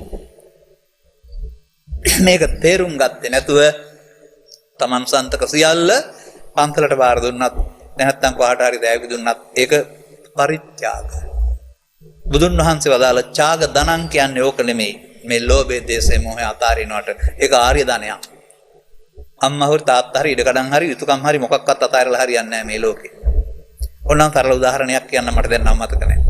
මේ ළඟදී ලංකාවේ විවෘත වෙනවා අග්නික ආසියාවේ ටයර් කම්පැනි ලොකු එකක්. බැලුවාම එයා ලංකා ලෝහ බණ්ඩ සංස්ථාවේ අධිපතියා. බලපුවම විදේශ රටක විශාල හෝටලෙකුත් තියෙනවා. මේ මැදවච්චි පැත්තේ ඉඳලා ආපු දුප්පත් මිනිස්සෙක්. ඕවා අට ආස කරලා හරියන්නේ නැහැ මහාන වෙන්න කියලා බණ කියන්නේ අපිට කියන්නේ. නෑ මම කියන්නේ තව කර්මාන්ත 15ක් රටේ හදන්න පුළුවන් නම් කියලා. අධ්‍යක්ෂ මණ්ඩලයක් දාලා රටට සම්පත් වෙලා දෙන්න. ධර්මය ඕනනම් පෞද්ගලිකව හොයලා තේරුම් ගන්න. අරවත් ඇරලා හරියනවා. රටක් දිනු කරන්න පුළුවන් මොලයක් මේක. ඒකේ අගේ මට තේරෙනකොට කඳුළු ආයත් දෙකට. මේ වார்த்தාව කියවනකොට. මම ඇත්තට තිබුණේ පත්තරේ. එහෙම මිනිස්සු ඕන නැද්ද? ඒ මිනිස්සු ඕවා කරලා වැඩක් නැහැ කියලා බන කියලා හරියනවද? ඒ මිනිස්සු නෙවෙයිද රටක් ගොඩ ගන්නේ? විනයානුකූලව, ඒ වගේම ධර්මානුකූලව, ඒ වගේම සේවකෙන්න නිති පරිවර්තන කියලා ව්‍යාපාරයක් දිනු කරනවා නම් රට දිනු වෙන්නේ නැද්ද? ඒ මොළ ඔක්කොටම තියෙනවද? ඒක සුපිරි මොලයක් ඒ සඳහා. ඒ සුපිරි මොලෙන් වැඩ ගන්නව ඇරුණාම ඒකට බන කියලා නිවන් දකින්න උගන්ලා හරියන්නේ නැහැ. එයාට මේ මාර්ගයක් ඕන නම් ඒවට අධ්‍යක්ෂ මණ්ඩල බාර දීලා පරිපාලනය හරියට කරන ගම අධ්‍යාත්මය ගැන තනියෙන් හිතපුවාමයි. ඔබටත් එහෙමයි. ඔබට වගකීම් තියෙනවා. කිසි දවසක මේ වගකීම් වලින් මොදෙන්න කියන්නේ නැහැ. ඕව අතාරින්න බුදුබණක් නැහැ. අතාරින්නේ අරමුණේ ලෝභයේ දේශේ මොහේ හැරුණාම අම්මා තාත්තා ඉඩ කඩන් නෙවෙයි. මේක දන්නේ නැති අය තමයි කියන්නේ. ගෙදර ඉඳන් ඕවා කරන්න බෑ කැලේටම යන්න ඕන. ඔක්කොම අතාරින්න ඕන. මේ ළඟදිත් මම දැක්කා. අම්මයි තාත්තයි දුවේ පුතයි කොටි 45 දුවේ වත්කමක් අතහැරලා අනිත් ලේලා කැලේට යනවා. දැන් ඔය අතහැරියද? කොහොම අතහැරපු අය මගේ අවුරුදු 50ක ජීවිතවල මම දැකලා තියෙනවා ටිකක් අතහැරලා කැලේට ගිහින් ගොඩක් අල්ලගෙන. මේ අතහැරෙනවා කියලා හිතින් අතහැරලා ගිහින් ඊට පස්සේ Tamanda හම්බ වෙන තැන ඊට වඩා ලොකු ප්‍රමාණයක් අල්ලන් ඉන්නවා. පන්තල හරි ආරණ්‍ය හරි තව දේවල්. එහෙම ඇතරිල්ලක් නෑ මේක. ඒ නිසා තේරුම් ගන්න ඕන අරමුණේ තණ්හා උපාදාන භවවීම අල්ලා ගැනීමයි. අවිද්‍යාපත්‍ය සංඛාරා. තණ්හා උපාදාන භව නැත්නම් තණ්හා නැත්නම් උපාදාන නැහැ. උපාදාන නැත්නම් භව නැහැ. ඒකට කියනවා විද්‍යාවේ මුක්ති මෙන්න අතහැරීමයි. අරමුණෙන් අරමුණට. එනිසා මේකට කියනවා උපාදා පරිත්තස්සනංචෝ භික්ඛවේ දේසිසාමි අනුපාදා පරිත්තස්සනංච මානේ අල්ලා ගැනීමෙන් තැවුල දේශනා කරමින් අල්ලා නොගැනීමෙන් නොතැවුල දේශනා කරමින්. දැන් ඒක තේරෙන්න ඕන අරමුණ තුළ නේද? ඒක නේද අපි කියන්නේ දූරේ පාතිච හොති අක්කන වේදීච කියලා කියන්නේ. බණ තේරෙන්න ඕන කියන්නේ. සියුම් නොනක් තියෙනවා. එහෙනම් හේතුව අරමුණ තුළ නම් තියෙන්නේ අරමුණ හේතු නොතරනවා නම් දුක නැති වූ තැන. අන්න ඇසෙන් කනෙන් නාසයෙන් දිවෙන් කයෙන් මනසෙන් වර්තමාන මොහොතේ ඉන අරමුණත් එක්කලා ලෝභයෙන් දේශයෙන් මොහෙන් බැඳෙනවට කියනවා උප්පන්නං කාම විතක්කං උප්පන්නං ව්‍යාපාද විතක්කං උප්පන්නං විහිංසා විතක්කං. ඔක තමයි කරමින් හිටියේ. කරමින් එකට කියනවා අදිවාසේති නප්පජහති නවිනෝදේති නබ්‍යන්ති කරෝති නාන භාවංගමේති. ඔන්න අපි අතින් වෙන වැඩේ. ඒකට කියනවා පමාව. මේක අනිත් පැත්ත හරවන්න කියනවා නාදිවාසේති පජහති විනෝදේති බ්‍යන්ති කරෝති අන භාවංගමේති. අන්න නැති කරන හැටි. අරමුණක් එයි මමත්වෙන් ගන්න එපා ඉවසන්න එපා නාදිවාසේති. වහාම බැහැර කරන්න පජහති. එයා අනිත් දුක්ඛානාත්ම වශයෙන් බලන්න විනෝදේති. බ්‍යන්ති කරෝති අවසන් කරන්න. ෂණයට හේතු ඉතුරු නොවි අනුසේ හේතු ඉතුරු නොවි අවසන් කරනවට කියනවා අනභාවංගමේති. අරමුණු විදර්ශනාව මේකට කියන්නේ. අරමුණු වෙන්න නැතුව කරන්න විදර්ශනාවක් නෑ. තියෙන ඒවා තමයි විදර්ශනා කරන්න. කාම විතර්කයේදී ව්‍යාපාද විතර්කයේදී හිංසා විතර්කේ උප්පන්නම් කියන්නේ හටගත්තාම. අපේ අය භාවනාව කියන්නේ අරමුණු වෙන්නේ නැතුව සාන්ත සමාධියට ලයින් එක. ඒක තමයි අරගොල්ලෝ කළේ ඒ කාලේ. ආරාර කාමලා උද්ද ක්‍රාමලා. ඒ නිසා අපට බුදුදහම පැටලිලා අපි අනුන්ගේ ටිකක් අරගෙන ඒක බුදුදහම කියලා හිතන් ඉන්නවා. මේක තේරුම් ගන්නම මොලයක් තියෙන වෙන මොකවත් කරලා හරියන්නේ නැහැ. අපිට මේක ගැලපුණේ කොච්චර කල් මහන්සි වෙලාද? මහානකේ අවුරුදු 30ක් විතර, උපසම්පදාය අවුරුදු 25ක් විතර යනකොට තමයි ගැලපුණේ. අපි මේ සමාජයට ආවේ කටේ කිරිසු දෙන්න ඉස්සලා බණ කියන්න නෙමෙයි. සල්ලි හම්බ කරන්න හරි ජනප්‍රිය වෙන්න හරි බණ කියන්න නෙමෙයි. තේරෙන දේ නොකිය ඉන්න බැරුව ගියා සමාජයේ කවුරුත් නොකියන නිසා. එතකොට අර ශාසනික සම්ප්‍රදාය තියෙන සුසුකම් සපුරාගෙන තේරෙන දේ කියන්නේ ඇවිත් ඉන්නේ. නමුත් රටේ ධර්මදේශකින් වහන්සේලා ගොඩක් ඉන්නවා. මුලින් බොහොම ලොකුට පටන් ගන්නවා. අගට යනකොට අදාළ දේ කියා ගන්න පුළුවන් ආය නැහැ. ඒක ඔබට තේරෙයිද මන්ද මට නම් තේරෙනවා. ඔබත් තේරුම් ගනි බණ තේරෙනකොට. බණ තේරෙනකොට කියන්නේ බොරු කියලාත් මොකද එනකොට තේරෙයි බණ කියලා කියන්නේ බොරු කියලා. තාම මේක තේරෙන්නේ නැහැ ඔක්කොම බුදුහාමුදුරන්ගේ බණ කියලානේ කියන්නේ. අන්න ඒකයි ඇත්ත සිද්ධිය. එහෙනම් දුක තේරෙන්නේ උපාදානස්කන්ධය තුළ මමත්වයෙන් හේතු ඉතුරු වීමයි උපාදාන වීම. ඒකට හේතුව අරමුණේ මමත්වයෙන් ගැනීමයි. මමත්වයෙන් ගන්න නැත්නම් හේතු ඉතුරු වෙන්නේ නැහැ. එහෙනම් අනුසේ ඉතුරු වෙන්නේ නැත්නම් අනුසේ ප්‍රහාණ වෙනවා. එහෙනම් උපදින්න එකක් නැත්නම් මෙලොව වශයෙන් හෙට තරහ ඉන්නේ නැහැ. තරහ උපදින්න හේතුව නැත්නම් වෛරය නැත්නම් එන්නේ නැහැ. ලෝභ දේශ මොහ නැත්නම් ජීවිතය අවසන් වෙනකොට ඉන් එහාට උපදින්න දෙයක්. නැවත උපත නැති කිරීම කියන එකේ තේරුම ස්කන්ධයන්ගේ හේතු තබා නැවත හට ගන්න එකයි මේ නැවත හට ගැනීම. මෙලොව වශයෙන්ුත් මේ පුනර්භවය සිද්ධ වෙන පෘථග්ජනය තුළ මරණයෙන් එහා පැත්තටත් ඕක තමයි සිද්ධ වෙන්නේ. කය තිබුණත් නැතත්. නිසා මේ ස්කන්ධ පහ වරදවා ගැනීම තුළ තමයි පවපින ධානය කියන උපාදානයේ තියෙන්නේ. ඒක තමයි සතර. භවගාමී අකුසලයේ භවගාමී කුසලයේ ඥානගාමී කුසලයේ. එහෙම නම් තියෙනවා මේකට. හැබැයි අකුසලයෙන් වෙන්නේ මේ කුසලයෙන් නෙමෙයි. දැන් සබ්බපාපස්සා කරනම් කුසලස්ස උපසම්පදා කියලා බලන්න. මේ කියන්නේ පව් කරන්න එපා පින් කරන්න කියලා උපාසකම්මලා කියන්නේ. හොඳයි දස අකුසල් බලන්න. ප්‍රාණඝාත, අදත්තාන, කාමීච්ඡාචාර, මුසාවාද, පුරුපසව හිස් කේලම්, අවිජ්ජා විආත මිත්‍යා දෘෂ්ටි. මුල් බලන්න ලෝභ දේශ මොහ. ලෝභ දේශ මොහ වලින් වෙන්වීමට නෙමෙයි කුසලයේ කියන්නේ. මේ ලෝභ ද්වේෂ මොහ වෙන්වීම ආරම්භ වෙන්නේ කොතනින්ද? පුද්ගලයෙක් සෝවාන් වුණාන් පස්සේ තමයි ලෝභ දේශ මොහින් වෙන්න පටන් ගන්න. ඒ නිසා කුසලස්ස සම්පදා කියන්නේ සෝවාන් ආදී මාර්ගඵල ලබනවාට. මතක තියාගන්න ඊට එහාත් ඉති කුසලයක් නෑ මේකේ. ඒවා පුණ්‍යාභි සංකාර. ඒවා ඉගෙන ගන්න වෙන මොකක් කරලා හරියන්නේ නෑ. අපිට දැනලා හරියන්නේ නෑ. අවිවේචනය කළා හරියන්නේ නෑ. දැන් මේ ඉස්සරහට එන්නේ අපේ කට පිළිගන්න අපි කියන දේ සමාජයේ පිළිගන්න කාලයක්. ඒ නිසා ඔබට බනහන්න අවශ්‍ය මානසිකත්වය සකස් වෙන්න වෙනවා. ඒ තේරෙනකොට තේරෙයි මොනවද මේ කරමින් හිටියේ අර අන්ධය අත ගන්නවනේ අඳුර යන්නේ වගේ. අර ගාථා දෙකේ වෙන්නේ කරෝති ඒකදා පුඤ්ඤං අපුඤ්ඤං පිටේ ඒකදා. පාර වෙන්නන්න කෙනෙක් නැතුව කාලික පව් කරනවා කාලික පින් කරනවා හතර ඇවිදිනවා වෙන මොනවද? දෙකේම ඇවිදින්නනේ පුළුවන්. මිදෙන්න බුදුබණ ඕන. ඒකට ස්කන්ධ පංචකය තුළ අනිදුක්ඛ අනාත්මය තේරෙන්න ඕන. අර පවේ පිනේ ධානයේ ස්කන්ධ පංචකය අනිදුක්ඛ අනාත්මය නෑ. ස්කන්ධ පංචකය මුල් කොට නෙවෙයි කරන්නේ පුද්ගලයෝ. දැන් එහෙනම් ස්කන්ධ පහ තුළ උපාදානීය දුකයි කියලා තේරෙනවා. උපාදානයට හේතුව තණ්හා. ඒ මොහොතේ රූප ශබ්ද ගන්ධ රස තණ්හා කියලා තේරෙනවා. තණ්හා උපාදාන බව වෙනවා කියනවා නම් එතන තණ්හා නොකර ඉන්න ඕන. එතකොට උපාදාන නැහැ බව නැහැ. ඒ තමයි දුක නැති කිරීමේ මාර්ගය. නැති වූ තැන නිරවශේෂ නිරෝධය. අර තණ්හා උපාදාන වෙලා අවසන් වෙනකොට හේතු ඉතුරු වී අවසන් වෙන්නේ. ඒකට කියනවා අවශේෂ නිරෝධය. ඊට පස්සේ කියනවා නිරවශේෂ නිරෝධය.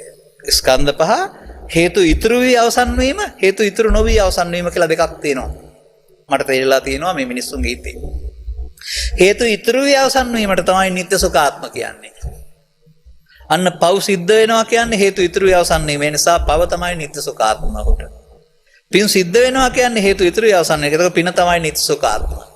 ධානය කුසල සිද්ධ වෙනවා කියන්නේ හේතු ඉතුරු වී අවසන් වෙනකොට. ඒතකොට ධානය තමයි නිත්‍ය සුඛාත්ම. එහෙනම් පාපය පින ධානය තමයි නිත්‍ය සුඛාත්මකට අරගෙන සත්‍ය සතර ඇවිදින්නේ.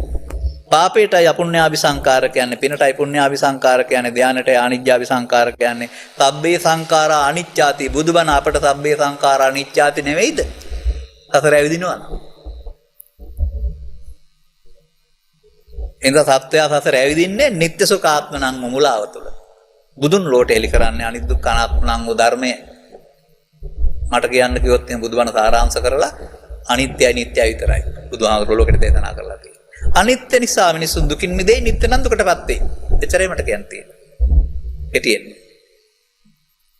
මේ යෝධා ජීව චරිතය වගේ සසුනේ නිවන් මඟ යනකොට එහෙනම් ඔබට මේ දුර දකින්න පුළුවන්කම තියෙන්න වෙනවා. ස්කන්ධ පංචකය තුල. ඒ වගේම විදුලිය එළියෙන් දකින්න පුළුවන්කමක් තියෙනවා. මොහොතකින් හටගෙන ස්කන්ධ පහ නැසෙනවානේ. ඒක තමයි විදුලියෙන් දකින්නවා කියලා කියන්නේ. ඒ නැසෙනකොටම හේතු ඉතුරු වී නැසීම නිත්සුකාත්ම හේතු ඉතුරුක නැතින තරම් සිහිපත් වෙන්න ඕන 100. බලන්න කොච්චර සියුම් තැනක්ද වෙන්නන්නේ කියලා. විදුලියෙන් විදිනවා වගේ. ඉතින් නැවත නැවතත් ඇසෙන් කලින් නාසයෙන් දිවෙන් කයෙන් අරමුණු වෙනකොට කාම විතර්ක ව්‍යාපාද විචිකිච්ඡා විතර්ක වලට අහු නොවි අවසන් කරන්න නෙවෙයිද ඉන්ද්‍රිය භාවනා සූත්‍රයේ තියෙන්නේ. ඉන්ද්‍රිය භාවනා සූත්‍රය කියවල බලන්න මම කරලා තිනවා මේකට. ඒකේ ඇහෙන් කනෙන් නාසයෙන් දිවෙන් කයෙන් එන අරමුණු වල බල භාවනා කරන්න කියලා යනවා. ඇස් පියානින්න කියලා නෑ. චක්කුණා රූපං දිස්සා උප්පජ්ජ සුඛං සෝමනස්සං ඒතං සංකතං ඕලාරිකං පටිච්චසමුප්පාදං. සෝතේන සද්දං සුත්තා උප්පජ්ජ සුඛං සෝමනස්සං ඒතං සංකතං ඕලාරිකං පටිච්චසමුප්පාදං. ඒ අපේ සිදුවෙන හැටි. මේ දෙක වෙනකොට යම් උපේක්ෂාවක් වේද ඒක සුන්දරයි කියලා හිතාගෙන ඒ අර නොලී ඉන්න. පටිච්ච සමුප්පන්නං කියන එක ඇහි කනේ නාසයේ දිවේ කයේ හයම තියෙනවා ඒ සූත්‍රේ. එද පොතේ තියෙන එකක් නෙමෙයි පටිච්චසම්පාදේ කියන්නේ. ආත්ම තුනක පට්ටපල් බොරුවකුත් නෙමෙයි. ඇහැ තුල කන තුල නාසය තුල දිව තුල සිදුවෙන දෙයක්. එතකොට අරමුණෙන් එහාට යන්නේ නැහැ. සිතෙන් එහාට යන්නේ නැහැ. මනෝවිද්‍යාවක් කියන්නේ ඒකනේ බුදුදහම මේක. මේ අපේ පටිච්චසම්පාදේ කය මුල් කරන ආත්ම තුනකට හදපු එකක්. ඕක හදපු මිනිස්සයා පටිච්චසම්පාදේ කියන වචනේ තේරුම මෙලව දෙයක් දන්නේ නැති පුද්ගලයෙක් වචන 12ට සිංහල තේරුම විතරයි දීලා තියෙන්නේ. කවුරු හැදුවත් කොච්චර කාලෙක ඉස්සර හැදුවත් මතක තියාගන්න. අන්න අපිට මේ කාරණේ තේරෙනකොට මොකද වෙන්නේ? අපට ළඟට මේ නුවණ එනවා. අර යෝධා ජීව චරිතයේ භික්ෂුව සම්බන්ධ තියෙන්න ඕන අරක නෙවෙයි. ඒක උපමා කරනවා. අරක පෙන්නනවා ඈත විඳින්න පුළුවන්කම, මේක පෙන්නනවා ස්කන්ධ පංචකයේ අනිදුක්ඛානාත්මය බලන්න පුළුවන්කම. ඈත දකින්න පුළුවන්කම. අරක පෙන්නනවා විදුලියෙන් විඳින්න පුළුවන්කම, මේක පෙන්නනවා ස්කන්ධ පහ තුල දුක හේතුව නැති උතන මාර්ගය දකින්න ඕනේ. ඒක ස්කන්ධ පහ තුල දකින්න ඕන චතුස්සත්‍යය. ඊට එහා නැහැ. ඒක තමයි දුරේ පාතිච නැත අක්කන වේදීච කියලා කියන්නේ. දැන් ඊළඟ පදයට යනවා.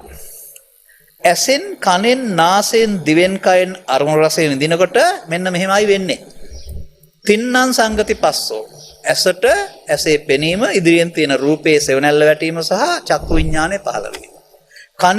කනේ ශබ්ද සෝත ප්‍රසාදයේ ශබ්දයේ වැදීම සහ සෝත විඥානය පහළ වීම. මේ තුනට කියන්නේ තින්නම් සංගති පස්සවල දොරවල් 6ෙම මේක තියෙනවා. පස්සපච්චා වේදනා අපිට කැමති පරිදි විඳිනවා, විඳින්න ගිහින් ඇලෙනවාකට එනවා වේදනා පච්චා තණ්හා. ඒ කියන්නේ තම තමන්ට කැමති හතුරා මිතුරා හොඳ එක නරක එක ගඳ එක සුවඳ එක කියලා. තණ්හා නම් උපාදාන, උපාදාන නම් භව. තණ්හා උපාදාන භව වලට කියනවා අවිද්‍යා සංකාර. ඔන්න අවිද්‍යා සංකාර තියෙන තැන. අවිද්‍යා පත්‍ය සංකාරා පොතේ නෙමෙයි තියෙන්නේ ඕගොල්ලන්ගේ අරමුණට ඇලෙන තැන. මේ වගේ අවිද්‍යා සංකාර කීයක් ළමා කාලේ ඉඳන් අද දක්වා රැස් කරලා ඇද්ද? සෝවාන් වෙන තුරු කරන්නේ ඕක. ඉන් පස්සේ තමයි අයින් කරන්න පටන්. මෙන්න මේ එකතු කරන එකට කියනවා මහන්තං කායම් පාදාලේතා, මහත් වූ අවිද්‍යා ස්කන්ධය. දැන් ඉතින් ඕක ටික ටික දුරු කරන්න ඕනේ. ඒකට තමයි පෙන්වන්නේ මහත් වූ කය බිඳුනේ වෙයි. අර ඇත් 70 හමුදාසේ වගේ 70 පසාරු කරගෙන යන්න විදින්න ඕන කියලා කියනවා. ඒ වගේ මේ අවිද්‍යාව ස්කන්ධය දුර කරන්න පුළුවන් නුවණ තියෙන්න ඕන ආර්ය පුද්ගලයාට. මහන්තං කායම් පාදාලේතා. එහෙනම් ඒක කරන්න ඕන කොහමද? අනිත් පැත්තට පදේ තියෙනවා. 100 පොලක 200 පොලක විතර තියෙනවා ත්‍රිපිටකයේ. මේ නිරෝධගාමිනී පටිපදාව. කොහොමද තියෙන්නේ? සෝතංච පටිච්ච සද්දෝච උප්පජ්ජ සෝත විඥානං තින්නම් සංගති පස්සෝ අර පරණ පාරමනේ ඒකෙමනේ. පස්සපච්චා වේදනා. විදීමත් වේදනාවත් හට ගන්න පුළුවන්. එතකොට එතෙන් එන තණ්හා වේදනාපච්චා තණ්හා අන්නේ තණ්හාව උපාදාන භවෙන්ට නොදී ඒකයි කියන්නේ රස්සායව තණ්හාව අශේෂ. ඒකෙහි ඇල්මක් විරාග ඇති කර ගන්න පුළුවන් රාග නැති කරන්න. නිරෝධ අශේෂ විරාග නිරෝධෝ.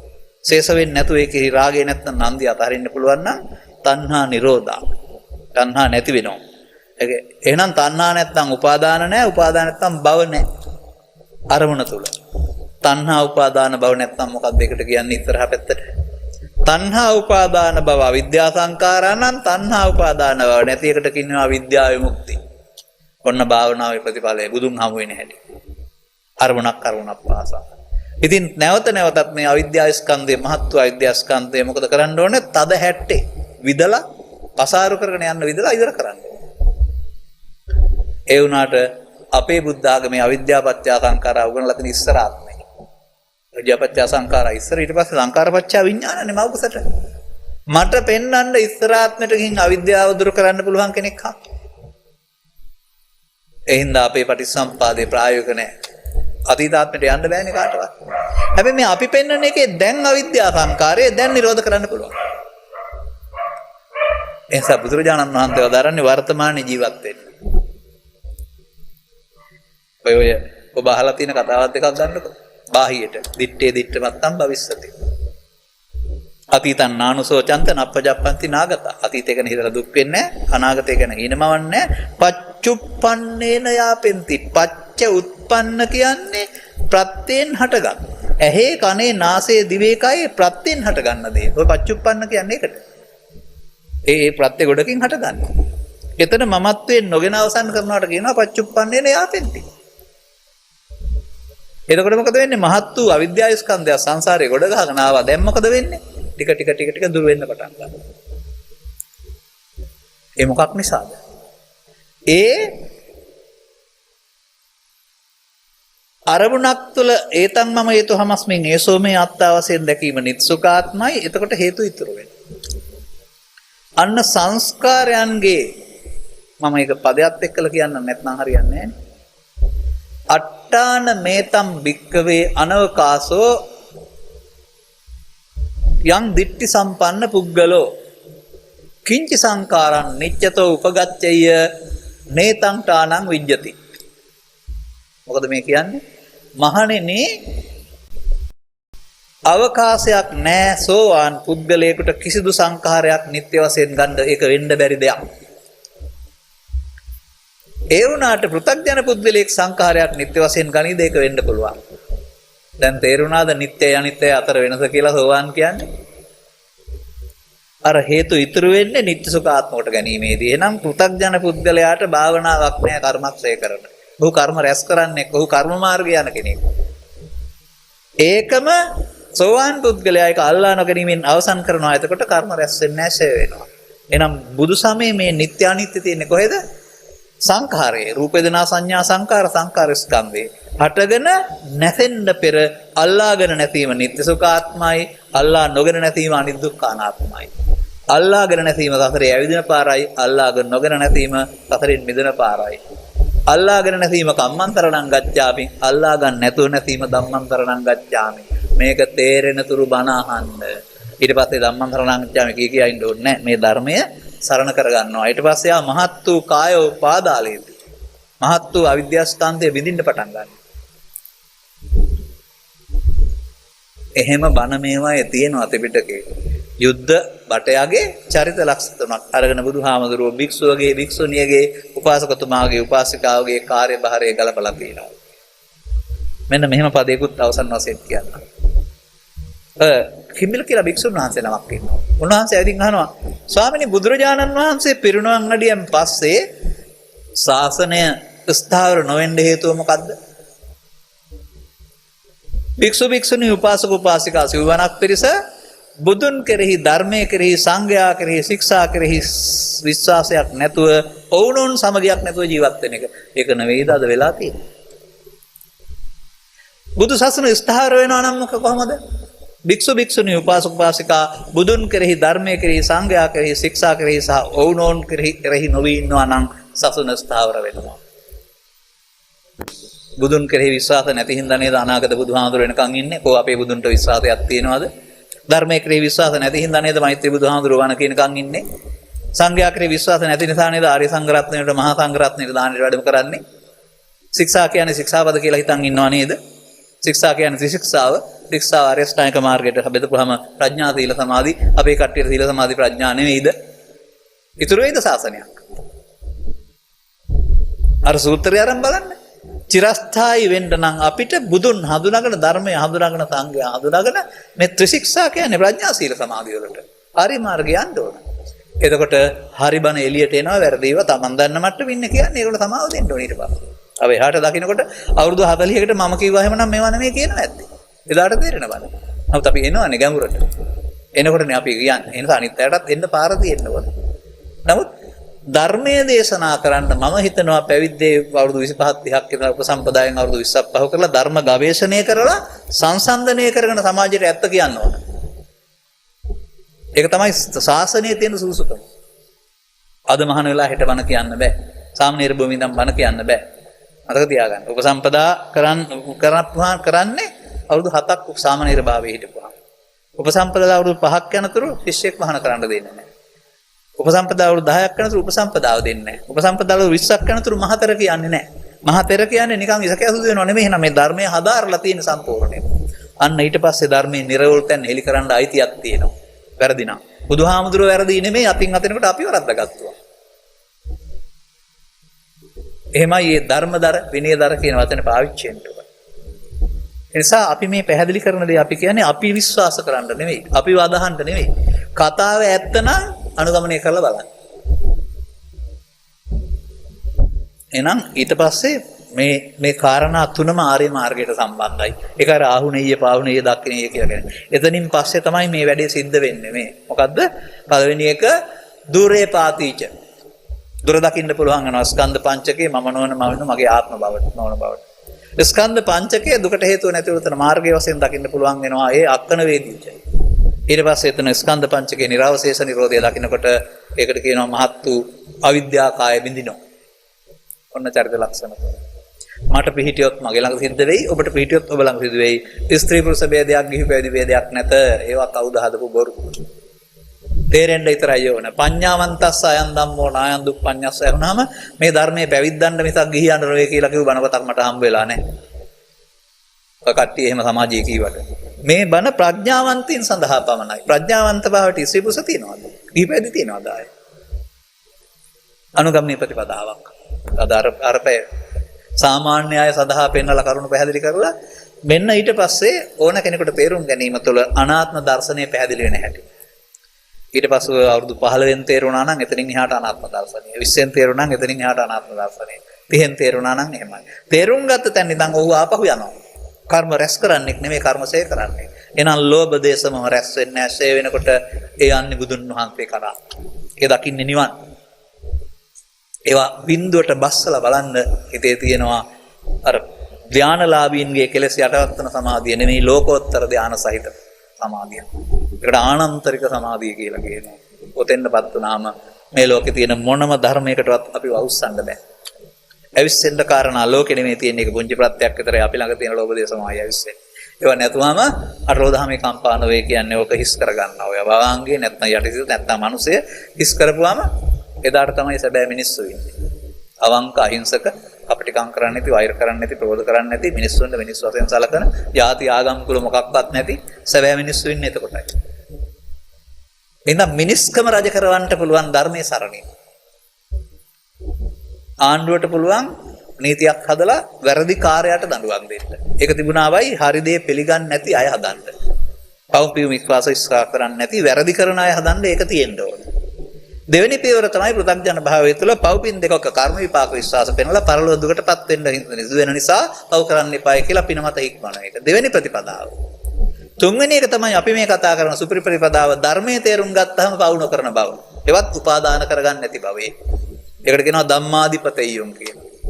එහෙනම් ත්‍රිපිටකයේ පෙන්නනවා ලෝකාධිපතෙය්‍යුම්, අත්තාධිපතෙය්‍යුම්, ධම්මාධිපතෙය්‍යුම් කියලා අධිපත්‍ය භාව තුනක්. ධර්මයේ තේරුම් ගත්තාම පව් කරන්නේ නැහැ කියන එකේ තේරුම් උපාදානය කරගන්නේ නැහැ කියන එක. එහෙමයි අනික නෙමෙයි. ඒ නිසා මෙන්න මේ කරුණු අහගෙන ඉඳලා ආපහු නැවත නැවත අහලා ඔබේ දැක්ම ගැඹුරු කරගන්න. ඔබට තේරෙනවා නම් ඔබට කවුරුවත් ආයේ සාතික දෙන්න ඕනේ නැහැ. ආයේ බුදුහාමුදුරන්ට උදුර ගන්න එහෙම බෑ ওই මාර්ගඵලය. ඔය සංසුන් වෙන එක කාටවත් නවත්තන්න බෑ. එසා බය නැතුව තේරෙන පුද්ගලයෙක් අනුගමනය කරන්න පෞල් ජීවිතේ ලස්සන වෙන්න නම් මම හිතන හැටියට නෝනටයි මහත්තයාටයි නැත්තම් සෙමිටයි බිරිඳටයි දෙන්නටම බණ තේරෙන්න ඕනේ. එක්කෙනෙකුට තේරුණොත් භාගයක් හරි. දෙන්නටම තේරුණොත් 100%ක්ම හරි. ඊර්ෂ්‍යාව, ක්‍රෝධය, වෛරය, ලෝභය, ද්වේෂය, මෝහය පෞල් ජීවිත නැති කරන්නේ. ඒ කෙලෙස්. ඒ තමයි මම. ඔවා තියාන තමයි අපේ ජීවිත සාර්ථක කරන්න කල්පනා කරන්නේ. මම මේක තේරුම් ගැනීම තුළ සාර්ථක යුග දිවියක් අපේ මගේ බණහන අය තුළ අපේක්ෂා කරන කෙනෙක්. අරුත බඳින අයට බණ තේරුම් අරන් විවාහ වෙලා ජීවිතය ලස්සන වෙනවා කියලා කියන කෙනෙක්. දරුවන් හදපල්ලා රට ජාතිය රැකගන්න කියලා කියන කෙනෙක් මම. ඒක පාපයක් එහෙම නෙමෙයි පූජනීය ක්‍රියාවලියක්. තමන්ගේ වණකම් ඉටු කරගන්න දරු නෙමෙයි මම කියන්නේ. දරු සම්පතක් වශයෙන් සලකලා සම්පතක් හදන්න ඕන ලෝකෙට. සාසනයේ බුද්ධ පුත්‍රයන් වහන්සේලා අපි බිහිවුනේ එහෙම නෙවෙයිද? සිද්ධාර්ථ කුමාරයා බිහිවුනේ එහෙම නෙවෙයිද? කවුද ඒවයි පයි කියන්නේ? ඒකේ වැරද්ද රාගදේශ මොහ ඇරුණාම ඒකේ ආදරය නෙවෙයිනේ වැරද්ද තියෙන්නේ. ආදරේ වරදක්. ආදරේ වෙනයි. විකෘතිකාම වෙනයි. ඒක තේරුම් ගන්න ඕනේ. නිසා මේ සිද්ධිය තේරුම් ගන්නව ඇරුණාම මනුස්සකම රජයන්නට මේ බාහිර දේවල් අතාරින කතාවක් නෙවෙයි මේකේ තියෙන්නේ. ඒවා යහපත් ක්‍රියාකාරකම් තියෙන්න වෙනවා. එහෙනම් ආණ්ඩුව නීති පනවලා පුද්ගලයන්ට දඬුවම් කරાવી. ඒක එහෙම තිබුණා වයි. නමුත් මේ වැරදි කරන්නේ පුද්ගලයෝ නෙමෙයි ලෝභ දේශ මොහ. ඒවට දඬුවම් කරන්න ඕක කාටවත් බෑ. ඒක තව ටිකක් පාලනය වේ පුණ්‍ය මාර්ගයෙන් පු탁ජනය. අනිත් අය ධර්මයේ සරණින් ලෝභ දේශ මොහ වලට දඬුවම් කරන්න. ඒ ලෝභ දේශ මොහ මරණකොට ඔබ ඉතුරු වෙනවා. ඒකට තමයි මරණ සති කියන්නේ. මම කවදා හරි මැරෙනවා කියනවට නෙවෙයි. මරණ සති සූත්‍රය වෙනම මම දේශනා කළා තියෙනවා. ඒ නිසා වර්තමාන මොහොත හේතු ඉතුරු නොවි අවසන් කරන්න සිහිතිය ආදන්නවට මරණ සති කියනවා. ජීවිත අවසානයේ මරණයක් නෙවෙයි. ඒක බලන්න බෑනේ. අපි මැරිලා ඉවරයි කවුද බලන්නේ. නමුත් දැන් මරණ සති බික්කේ භාවයේද අමතෝග දාමත පරිෝසాన ඔබ මරණ සතිය භාවිතා කරන්න උනන් නිවනට බැසගත්තේ වේ නිවන් කෙලවරකට ඇත්තේ වේ කියලා බුදුහාමුදුරුවෝ ආදාරනවා. එහෙනම් කෙලස් නැතෙන්න එපා මොහොතක් පාසා. එහෙමයි අපි ඒක ලස්සනට ගලපලා තියෙන්නේ. එබැවින් පිරිසකට ධර්ම දේශනාවක් කිරීම සඳහා මේ ආරක්ෂිත උපක්‍රම මත ඉඩකඩ සලසා දීම පිළිබඳව මේ වෛද්‍යවරුන්ට ස්තුතිවන්ත වෙමින් ධර්ම ශ්‍රවණය කළා ඔබ හැම දිනකට ධම්මස පදා ගැනීමට මම කරුණ පැහැදිලි කිරීමේ හේතු ආසනාව වේවායි කියන සුභාශිංසනය කරමින් ධර්මානුශාසනාව මෙතකින් අවසන් කරනු ලබනවා. මෙම ධර්මානුශාසනාව සඳහා අනුග්‍රහක දායකත්වයේ සපයනු ලබන්නේ රත්නපුර නවනගරයේ පදිංචි වෛද්‍ය ඉන්දික කරුණාරත්න වෛද්‍ය ප්‍රින්සි පෙරේරා සහ WK සෝමාවති මෑණියන් ඇතුළු ඥාතිත මිත්‍රාදීන් විසින්. ඔවුන්ගේ බලාපොරොත්තු වලදී නැසීගිය මොකද්ද මේ අපර ජී නිරෝනෝනා මෑණියන්ට සහ GMAS පෙරේරා පියාණන්ට හා මියගිය සියලු දෙනා සිහිපත් කරමින් ගුණානුස්මරණය කොට අවශ්‍ය නම් පුණ්‍යානුමෝදනා කිරීම සඳහා ධර්මයට ලැබී හැයට ධර්ම අවබෝධය පිණිස කොරෝනා වසංගතයෙන් පීඩා විඳින ලංකාවාසී ලෝකවාසී හැම දිනාට සිත පැතවීම පිණිස සහ දේශකයන් වහන්සේට දීර්ඝායු ලැබ ලෝකවාසී ජනතාවට තවදුරටත් නිවැරදිව සදහම් කරුණු සොයා දීමට ධෛර්යය සහ ශක්තිය ප්‍රාර්ථනා කිරීම පිණිස ධර්ම දේශනා කරවා ගැනීමෙන් ධර්ම ශ්‍රවණයෙන් දහම් පඬු පූජා කිරීමෙන් ජන කරගත්තා වූ ආනිසංසයන් ඔබ කැමැති පරිදි පින් අවශ්‍යයි සිටිනම් ඒ හැම දිනා වෙනුවෙන් අනුමෝදන් කරමු අනුමෝදන් වෙත්වා පිනින් මදාය පින් ලබා දුකටපත් අය දුකින් අත මිදී නොලැබූ සැප සම්පත් ලබා සතර වසන අතුරා රෝග පීඩාවන්ට අකල් මරණයන්ට නොපෙමින මතු උපදිනා භවයකදී මිනිසත් භව ලබා බුද්ධ ආදී මහෝත්තම කල්යාණ මිත්‍ර සේවනයේ ලැබ ත්‍රිලක්ෂණයේ ගැඹුරට හා ගැනීමෙන් උතුම් නිවනින් සැනසෙන්නට පරලෝක සැපත් හැමත මේ පින හේතු වාසනාව වේවායි සාදු කියලා පින් අනුමෝදන් කරන්න. අනතුරුව ඔබ ප්‍රාර්ථනා කළා වූ ඔබ හැමටත් ඒ වගේම සවන් දුන් හැම දිනාටමත් නිදුක් නිරෝගී සුව චිර ජීවනය ලැබේවා. ලෝකවාසී හැම දිනාට මේ වසංගතෙන් අත මිදෙන්නට අවශ්‍ය පහසුකම් සැලසේවා. මේ හැම දිනාගේ ජීවිත මෙලොව වශයෙන් සුවපත් වී සියලු සැපයන්ට පැමිණි රැකිය ආදී කටයුතු සාර්ථක වී අනාගත බලාපොරොත්තු ඉටු වී රෝග පීඩා දුරු වී කල්යාණ මිත්‍ර සේවනයේ ලැබී ත්‍රිලක්ෂණ වැනි දහම් කරුණක අනුගමනීය ප්‍රතිපදාව වටහා ගන්නට ලැබීම තුළින් සකල දුක්ඛයන්ගේ නිමාව වන්නා උතුම් නිර්වාණ සෙන් සැනසෙන්නට හේතු වාසනා වේවායි සාදු කියලා ප්‍රාර්ථනා කරගන්න. සබ්බීතියෝ වජ්ජන්තු සබ්බ රෝගෝ විනස්සතු මාතේ බවත් අන්තරායෝ සුඛී දීඝායුකෝ භව හැම දිනාටම තෙරුවන් සරණයි. බුද්ධ